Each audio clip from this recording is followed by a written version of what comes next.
একইভাবে মনে করছি যে বিশেষ রাজনৈতিক দলকে সরকারিভাবে বিশেষ সুযোগ সুবিধা, বিশেষ প্রোটোকল দেওয়ার মাধ্যমে এক ধরনের সিগন্যালিং করা হচ্ছে এবং যেটা লেভেল প্লেইং ফিল্ডে বাধা তৈরি করতে পারে, এটার অসম অবস্থা তৈরি করতে পারে।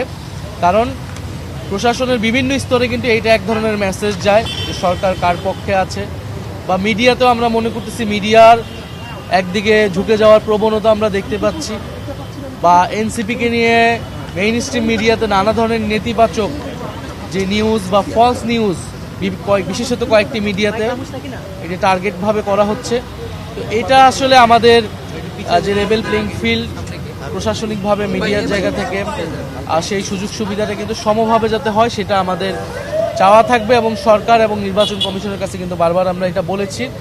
আমাদের নির্বাচন কমিটির চেয়ারম্যান তিনি ইলেকশন কমিশনে গিয়ে কিন্তু এই বক্তব্যগুলো দিয়ে এসেছে, এবং আমরা পর্যায়ক্রমে আমরা ধারাবাহিকভাবে ইলেকশন কমিশনের কাছে আমরা কিন্তু এই আমাদের আপডেটগুলো আমরা দিয়ে আসব যে কীভাবে লেভেল প্লেইং ফিল্ড থাকতেছে কি থাকতেছে না, বা আমরা যে নির্বাচনের মাঠে যাচ্ছি সেখানে আমরা কোন ধরনের বাধার সম্মুখীন হচ্ছি। আমরা ইতিমধ্যে বলেছি এই যে ঋণ খেলাপি, অনেক ঋণ খেলাপিকে কিন্তু নমিনেশন প্রাথমিকভাবে তারা বৈধ ঘোষণা করেছে ইলেকশন কমিশন। আমাদের জায়গা থেকে বা বিভিন্ন জায়গা থেকে কিন্তু অভিযোগ আসতেছে ঋণ খেলাপি দু একজনের বাদ হওয়ার কথা শুনছি, কিন্তু এই সংখ্যাটা কিন্তু আরও বেশি। ফলে ইলেকশন কমিশন যাতে এখানে একটা কঠোর অবস্থান নেয় বা এবং আইন অনুযায়ী ব্যবস্থা নেয়। তাছাড়া আমরা প্রচারণার ক্ষেত্রেও আমরা বলেছিলাম যে প্রচারণার ক্ষেত্রে কিন্তু এই যে পোস্টারিং থেকে শুরু করে এখানে নানা ধরনের বিধিবিধান লঙ্ঘনের চেষ্টা হয়েছে। এই বিষয়ে যাতে ইলেকশন কমিশন আইন অনুযায়ীভাবে ব্যবস্থা নেয়, এই আপডেটগুলো আমরা ক্রমাগতভাবে ইলেকশন কমিশনে দিব, এবং আমরা দেখব যে ইলেকশন কমিশন আসলে কতটা ব্যবস্থা নিতে পারতেছে। ভাই, আপনি নির্বাচনের প্রচারণার কথা বলছিলেন, একজন করে বলেন, পরিচয়টা দিয়ে বলেন। আমি যেটা জানতে চাচ্ছি যে ইলেকশন কমিশনের সঙ্গে আপনারা যে বৈঠক করছেন সেখানে জামাতের সাথে আপনাদের জোট হয়েছে বা আপনার মতটা কেমন করছেন? তাদের তো কোনো বিশেষ কোনো মত নেই, তারা বিষয়টা তারা দেশের অভ্যন্তরীণ বিষয় নিয়ে তো তাদের আসলে মতামত দেওয়ার কোনো সুযোগ নাই। তারা বোঝার চেষ্টা করছে যে আমরা কেন করছি, আমরা আমাদের জায়গায়। ভাই, এই যে জোটের বিষয়টা নিয়ে আমি একটু ওনার প্রশ্ন একটু অ্যাড করে বলি যে আপনাদের জোটের যেহেতু এক ধরনের আসন সমঝোতার বিষয়টা এটা আসলে কবে নাগাদ সব শেষ শেষ হতে পারে, কবে নাগাদ বিষয়টা সমঝোতার মধ্যে পৌঁছাবেন?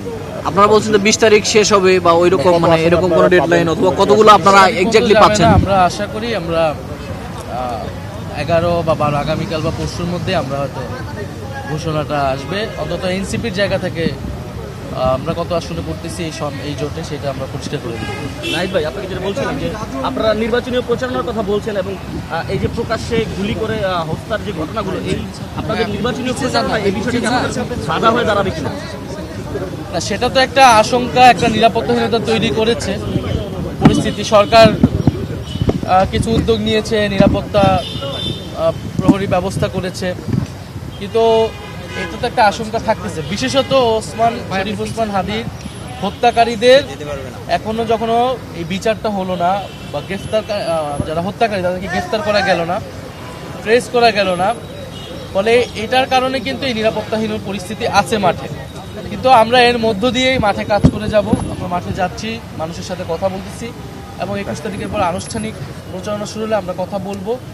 এখানে সরকার যদি ব্যবস্থা করতে নাও পারে, আমরা আমাদের মতো করে আমাদেরকে তো মাঠে যেতেই হবে আসলে, কিন্তু বাকিটা তো সরকার এবং নির্বাচন কমিশন আইন শৃঙ্খলার উপর। ভাই, আমি তানভীর, আমি ইন্ডিপেন্ডেন্ট টেলিভিশন থেকে। এই যে আপনাদের যে আসন সমঝোতার বিষয়টি রয়েছে, তো এই যে দেরি হচ্ছে, সমঝোতা নিয়ে যে সময় ক্ষেপণ হচ্ছে, তো এটা নিয়ে আসলে আপনারা নির্বাচনের যে মাঠ রয়েছে এখানে আপনারা পিছিয়ে পড়ছেন কিনা এই বিষয়টি নিয়ে যদি একটু বলতেন। অন্যান্য দল যেভাবে আগেই সব সমঝোতা হয়ে গেছে বা তারা আগে থেকে সব প্রচারণাভাবে শুরু করেছে, তো এই বিষয়টা সামগ্রিকভাবে নির্বাচনী যেই প্রতিযোগিতামূলক যে কার্যক্রম, সেখানে কিন্তু দুই জোটই যে খুবই ভালোভাবে নামতে পেরেছে এটা আমরা বলবো না।